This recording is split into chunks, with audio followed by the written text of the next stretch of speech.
Hi guys, welcome back. It's Professor Hank. In this video, I'm going to show you how to use while loops in Kotlin.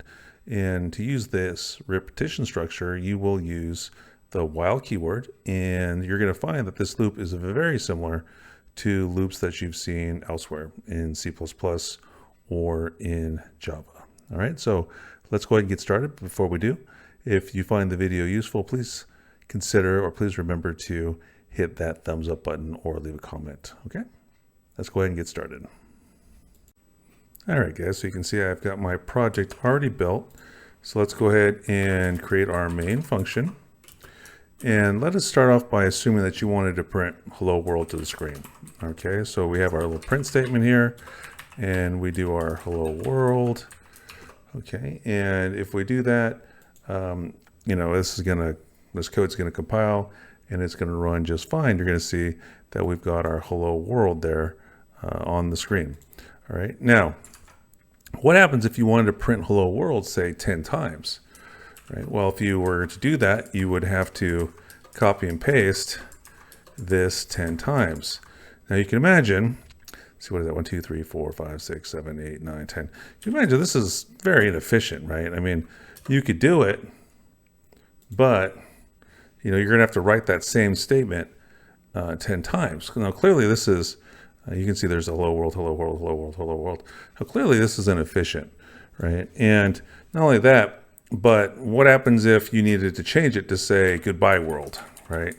And you did it for the first one, but you forgot to do it for the other 9, right? If you wanted to make it to where it said goodbye world 10 times, well, you'd have to make 10 modifications. This is bad, right? So this is bad, and it violates this principle known as the drive principle in software engineering, which is the principle that says don't repeat yourself. Don't do this. This is very bad. So to avoid doing this, what you can do is you can create a loop instead, right? So we just write the hello world statement one time, and then we wrap that up inside of a loop. Okay, so we want to print hello world 10 times. So we want this to happen, and we'll actually print on several lines. I'll make a slight change here, make this be print line. Okay, so we want to do this 10 times. We want to repeat this statement 10 times. So what do? We're going to make a while loop. Okay, so the while loop, and the while loop uses the while keyword. All right, and so you just do something like this. You say while, all right, and then you have a test expression here inside of these parentheses. All right, and we're going to have opening and closing curly braces to deduce or to denote a block of code. And in this case, our block of code is going to start off with just this one statement, okay? And so what we're going to do is we're going to have to say something like, well, while I is less than 10, okay? Now we're going to have to define that variable I, all right? And we'll define it and initialize it to 0. Okay, so long as I is less than 10, this statement in here inside this block is going to repeat. All right, so right now, if I say I less than 10, if I contains 0, we get to this test expression, is 0 less than 10? Yes, that's true. So then we'll enter the body of this loop and we'll print hello world, okay? And then instead of continuing on with the rest of the program, we go back up to the top of the loop and we'll make that test expression again, or we evaluate that test expression again. Well, I hasn't changed, right? I is still 0, so I is less than 10, so this is going to print again. Now, the way this is currently written, what we have is what's known as an infinite loop, because this test expression never evaluates to false. So what we're going to do is we're going to increment I each time. So we're going to add that. Don't need parentheses, or don't need a semicolon in Kotlin. So while I is less than 10, we're going to print hello world, and then I is going to get incremented by 1. So our loop is going to continue so long as this is true, and at the end of each iteration of the loop, I is going to get incremented by 1. So the first time we run this, I is going to be 0. 0 is less than 10, that's true. So then we'll print hello world, and then we'll add 1 to I. So when we go back up to the top of the loop, I will be 1. Is 1 less than 10? That's true. So we'll enter the body of the loop, we'll print hello world, and then we'll increment I again. So I will be 2. Go back to the top of the loop. I is going to be 2. 2 is less than 10. That's true. Print hello world. I goes up to 3. So that's going to continue until I is 10. In that case, is 10 less than 10? No, that's false. So then we'll be done, right? So I'll go ahead and print a little statement here just to let us know that we're done. I'll just say goodbye. Okay, I'll just print goodbye. All right, so let's go ahead and run this, and you're going to see that print line hello world executes 10 times. Right, so if we go up here, we can see there's the hello world. 1, 2, 3, 4, 5, 6, 7, and we'll even put this up here. You can see there's 10 times, and then our goodbye. Okay, now just to illustrate this point further and how this variable interaction is happening, this variable action, I could print out the contents of my I as well, right? So I could do something like print line I, okay? And then if I do that, then you're going to see the contents of I everywhere throughout the loop. So let's go ahead and run this. Okay, and I'll bring this up here. You can see the contents of I, 0 through 9, right? Because, why don't we see 10? Well, because as soon as I becomes 10, well, then 10 is not less than 10. That's false. So then we break out. Okay, so that's a basic example. Let me give you another example here. Let's say that I wanted to square and display the contents of I squared, say 5 times, right? Well, what I could do is I could say, while I less than 5, we'll go ahead and initialize our I to 0 again. And I can say something like print, we'll print I, okay, and then we'll print something that looks like this. We'll say squared is, okay, and then I'll do print line I squared. So I times I, right, times I, okay, and then we'll increment I once more. So when I run this, I is going to equal 0, right? Is 0 less than 5? Yes. So then I'll print 0, right? That's what's going to happen here because I is 0. And then I'll print squared is, and then we'll print the result of I times I. 0 times 0 is 0. So we'll see 0. Then I'll increment I. We'll go back up to the top. I will be 1 at that point. So is 1 less than 5? Yes. So then we'll print I again.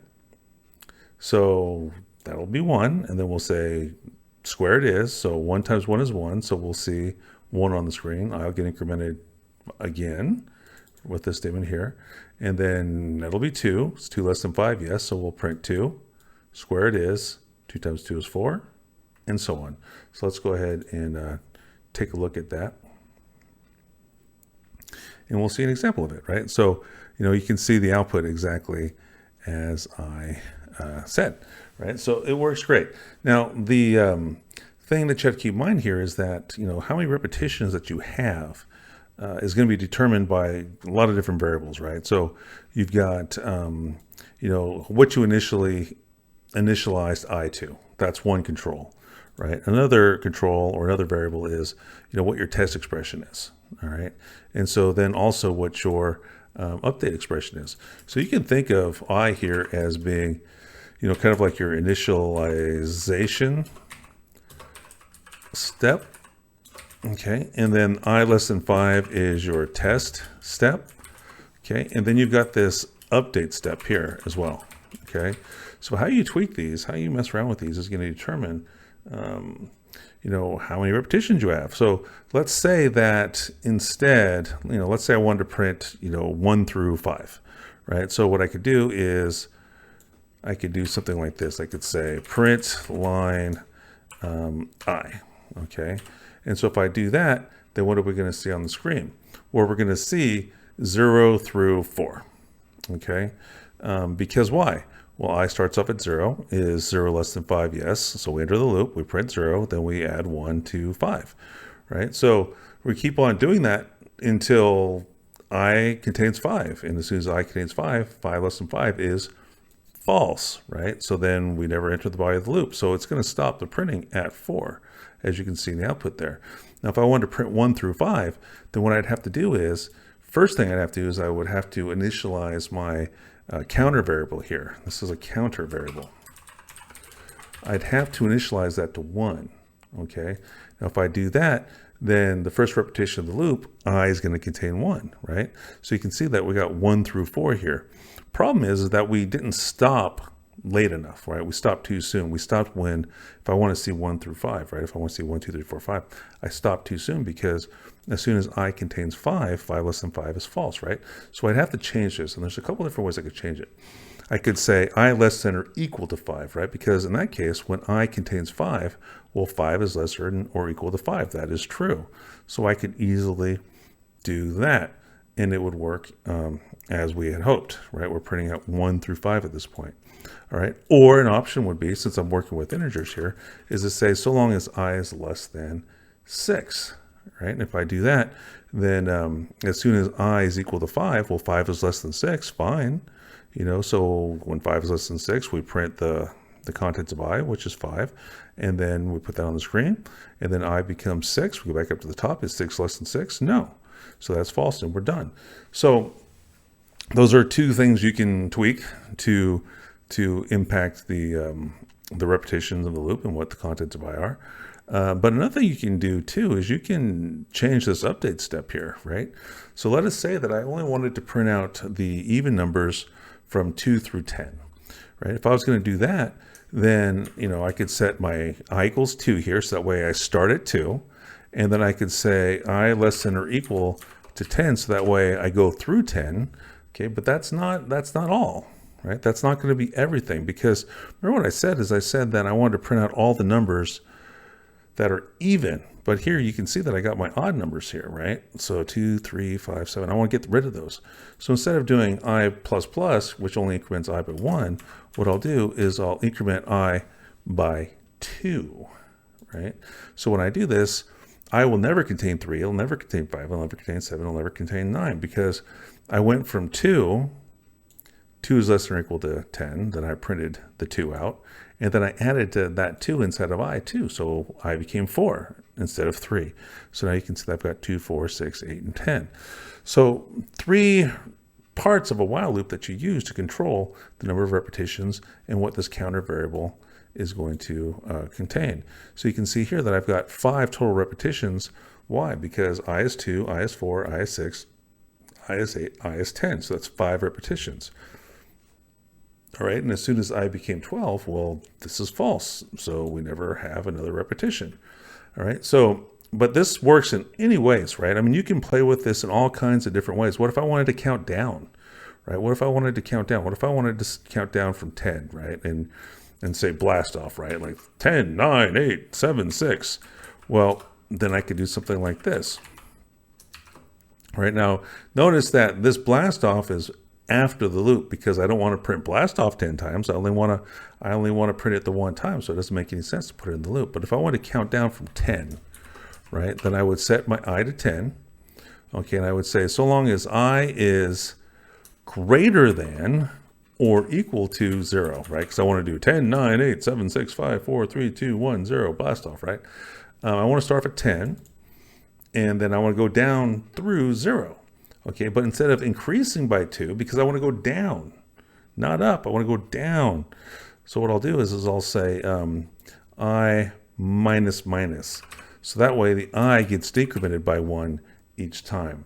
So I'll start at 10, and then it'll be 9, 8, 7, 6, 5, 4, 3, 2, 1, 0, and then blast off, right? So we started at the 10, the I got decremented each time by 1, and we got down to 0, and then finally, once I became -1, this was false, so we skipped over the loop, and then we printed our blast off.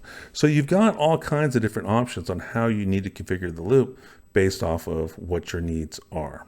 Okay, one other thing that I'll point out here is that a while loop is what's known, which is often referred to as a pre-test loop, meaning that this test happens before anything in the body of the loop happens, right? So it's possible to have a loop that doesn't do anything, right? So I'll go ahead and run this and show you, right? See how it just says blast off here? Why? Because I contains -1, and then we have our test expression here. Is -1 greater than or equal to 0? No. So the entire thing gets skipped, and we go straight to the blast off, all right? So it's a pre-test loop, and you've got these different pieces of the loop that are going to control what's in that counter variable, how many repetitions you have, and so on. Okay, so that's going to bring this video to a close. If you're a student of mine, you have questions about any of the topics that were covered in this video, feel free to drop me an email, stop by my office hours, or hit me up on Zoom online. For the rest of you, if you thought the video was useful, please consider giving it a thumbs up. If you thought the video sucked, you got the thumbs down button as well. Consider supporting the channel in various ways. You can subscribe, you can join as a member with additional perks for as little as 99 cents. Leave a comment, whatever. But most of all, thanks for watching, and we'll see you next time.